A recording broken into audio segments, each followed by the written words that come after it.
তো বন্ধুরা, আজকে একটা বিশেষ ভিডিও বা বার্তা নিয়ে তোমাদের সামনে এলাম।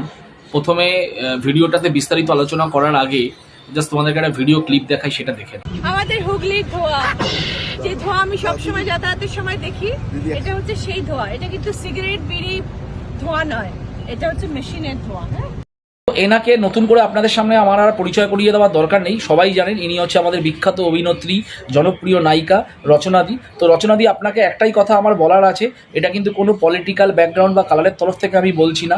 ধোঁয়া সম্বন্ধে, ইন্ডাস্ট্রি নিয়ে বা শিল্প নিয়ে আপনি যে বিরূপ ধারণা সাধারণ মানুষের মধ্যে তুলে ধরার চেষ্টা করছেন, সেটা প্লিজ করবেন না। আপনার প্রতি আমাদের যে সম্মান এবং ভালোবাসা মনের মধ্যে রয়েছে, সেটাকে প্লিজ নষ্ট করবেন না। এটাতে কিন্তু আপনার প্রচণ্ডভাবে ইমেজ নষ্ট হচ্ছে। এখানে কিন্তু আপনি নিজেও জানেন যে আপনি যে কথাটা বলছেন সেটা ঠিক নয়। এরকম কোনো কথা বলবেন না যেটা মানুষের মনে লাগে, দুঃখ হয় এবং যেটা সমাজের বিরুদ্ধে। বাস, আর কিছু বলার নেই।